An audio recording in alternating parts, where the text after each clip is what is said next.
Narayana first time వచ్చినది ఇట్లా చూద్దాం వీడియోలు చూస్తాం యూట్యూబ్లో చూస్తాం చూద్దామని వచ్చినాం చూసి ఒకటి బేరం చేస్తున్నాం 82,000 ఒకటి చూద్దామని వచ్చాం మార్కెట్ చూద్దామని వచ్చేసి ఒకటి తీసుకొని వెళ్తున్నాం ఒకటి తీసు 82,000 పట్టి 82,000 1,00,000 ఉన్నాయి రేట్లు ఉన్నాయి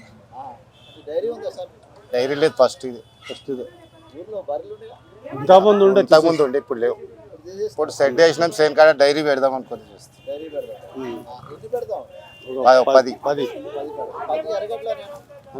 వస్తాం మళ్ళీ వస్తాం 7 నెలలు 82,000 చూసిన మొత్తం చూసాము తీసుకోలేదు ఇట్లా తీసుకున్నాం ఇప్పుడు కొనాలని కూడా పైసలు పెట్టినట్లు రేట్లు ఉన్నాయి 1,50,000 చూసి ఉన్నాయి పైసలు ఎట్లా పెడితే అట్లా 5 ఇస్తాయని ఇస్తారని చెప్పి 5 లీటర్లు ఇస్తాను 10 లీటర్ వస్తాయి 4 వస్తాయి 4 ఇస్తుండొచ్చు చెప్తారు మనం చూసుకొని తీసుకోవాలి మేము మాకు అనుభవం ఉన్నది ఇంతకుముందు ఉండే చేస్తే లాభం చేయకపోతే ఏది లాభం ఉండదు ఇప్పుడు మేమే చేసుకుంటాం పెడతాం వచ్చి చూసిన కొని వాళ్ళ అక్కడ దగ్గర లోకల్ నారాయణ సంగారెడ్డి ఇక్కడ మన శంకరంపేటలో అవుతుంది పిట్లెం ఇక్కడనే ఎక్కడ తక్కువ 4,000-5,000 ఎక్కడ పోయినా గంత ఉంటే 1,000, 1,000, 2,000, 3,000 మేమేం మాట్లాడలేదు ఇంకా సోఫా చూసి తీసుకోలేదు కొత్త పోయి ఏదో బరకాడికి పోతే వాళ్ళు ఎక్కువ చెప్తారు మనం అట్లా 4 జాల చూసి తీసుకో తిరిగి చూసి 4 జాలు అడిగి తీసుకోవాలి ఏం నడుస్తున్నావు మార్కెట్ చూసి తీసుకో ఈరోజు ఉట్టి అని చూసిపోదామని వచ్చినాం అనుకోకుండా దీన్ని కలిసిడిగా తీసుకున్నాం ఫస్ట్ రావటం ఈ యూట్యూబ్లో చూసి వచ్చినాం వాళ్ళు 2 బాళ్ళు బాలిచ్చే బళ్ళు కొన్నామని వచ్చినాం కొనుక్కున్నాం 2 కొన్నాం రేట్ ఎక్కువైనా పర్లేదులే రేట్ ఎక్కువైంది కొద్దిగా ఎక్కువ 1,40,000 చెప్పిండు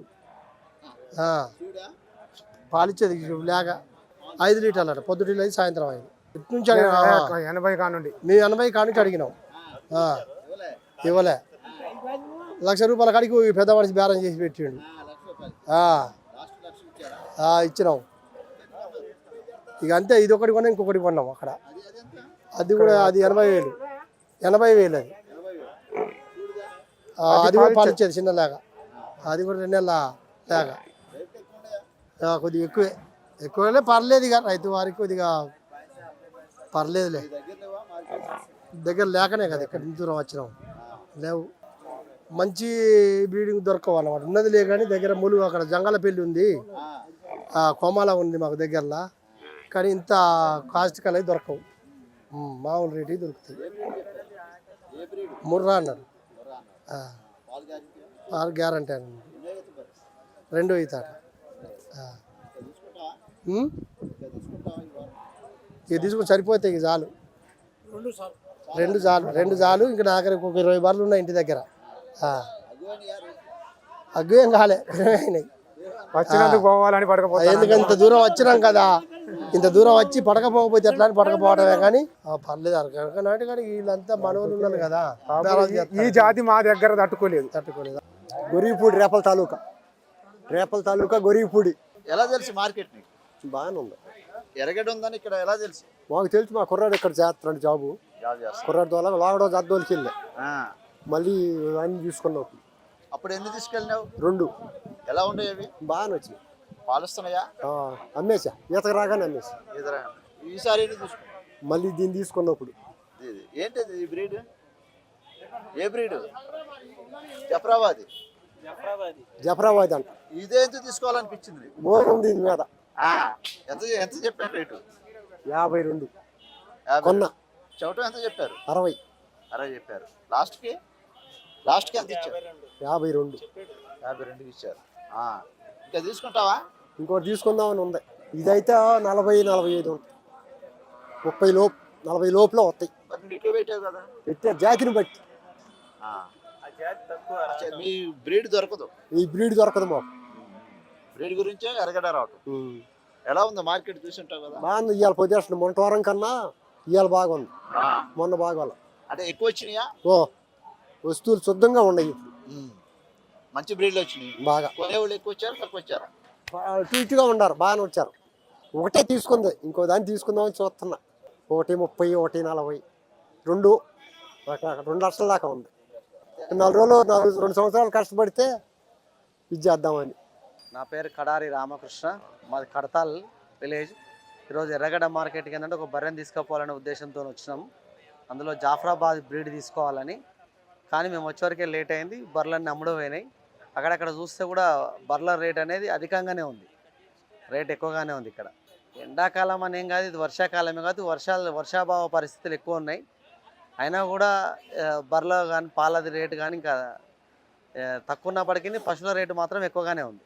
లేదా ఆవులతోనే ఉన్నాయి, ఆవులే బాగున్నాయి. కొంత పాలు వాడాలనే ఆలోచనతోన అందులో జాఫ్రాబాద్ బ్రీడ్ బాగుంటుంది, హెచ్ఎఫ్ ఆవులాగా పాలు ఇస్తుంది. అంటే ఒక బర్రెని తీసుకుపోవాలనే ఆలోచనతో వచ్చిన. కానీ ఇక్కడ నేను వచ్చేవరకే బర్రెలన్నీ అమ్మడపోయినాయి, లేవు. రేట్లు ఎక్కువ ఉన్నాయన్న. రేట్లు నేను ఇప్పుడు ఇంతకుముందుకు ఒక జాఫ్రాబాద్ బర్రెని చూసినాము. అది తరిపి బర్రెనే 1,40,000 అమ్మింది. దానిని బట్టి చూస్తే రేట్లు ఎక్కువగానే ఉన్నాయి. యాక్చువల్గా అయితే 1,10,00,000 సొమ్ము ఉంది. ఒక 30,000 ఎక్కువనే అమ్మింది. ఇక అగ్గు అనేది చెప్పలేము ఎప్పుడు వచ్చినా, ఎందుకంటే జనరల్గా ఇప్పుడు తక్కువ ఉండాలి. యాక్చువల్గా ఇప్పుడే ఎక్కువ ఉన్నాయంటే ఇక జనరల్గా మరి ఎప్పుడు చూసినా బర్లకు అనేది రేట్ ఎక్కువగానే నడుస్తుంది. ఇక హర్యానా వెళ్ళినా ఎక్కడ వెళ్ళినా రేట్లు ఎక్కువగానే ఉన్నాయి. అందులో మన తెలంగాణ ప్రాంతానికి ఈ పశువులు అనేది ఎక్కువగా వస్తున్నాయి.